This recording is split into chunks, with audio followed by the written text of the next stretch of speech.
Intro, ton mystérieux, lent. En 1997, un son colossal a été enregistré dans l'océan Pacifique Sud. Un son si puissant qu'il a été détecté à plus de 5000 km. Ni un sous-marin, ni un séisme, ni une créature connue.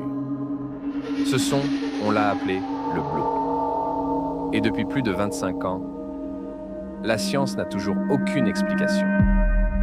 Bienvenue dans les dossiers inexpliqués. Partie 1, la découverte.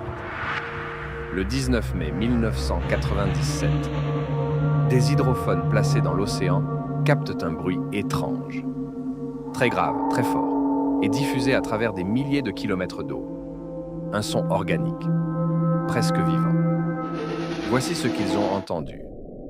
À ce moment-là, insère le son réel du bloop. Partie 2, l'analyse. Les scientifiques de la NOAA écartent rapidement les causes connues. Ce n'est pas un tremblement de terre, ce n'est pas une explosion, et ce n'est pas une baleine. Mais voilà ce qui trouble les chercheurs. Le son semble biologique.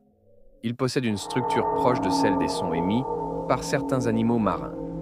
Mais aucune créature connue n'est capable de produire un bruit d'une telle intensité. Pour produire un son comme celui-là, l'organisme responsable devrait mesurer plusieurs centaines de mètres.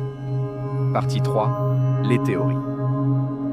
Certains pensent qu'il s'agit simplement d'un iceberg qui se fracture. D'autres suggèrent une faille tectonique lente ou une résonance acoustique naturelle. Mais d'autres théories vont beaucoup plus loin.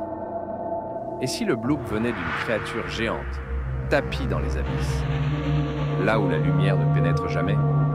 Et si ce n'était pas un animal, mais une machine? Un signal? Ou quelque chose d'encore inconnu?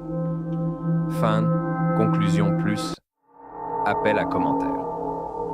Le bloop reste à ce jour inexpliqué. Un mystère de plus, au fond d'un monde que nous ne connaissons que très peu. Et vous, qu'en pensez-vous? Était-ce une forme de vie inconnue? Un phénomène naturel? Ou autre chose? Dites-le moi en commentaire. Et si ce genre d'énigme vous intrigue, abonnez-vous, car ce n'est que le début des dossiers inexpliqués.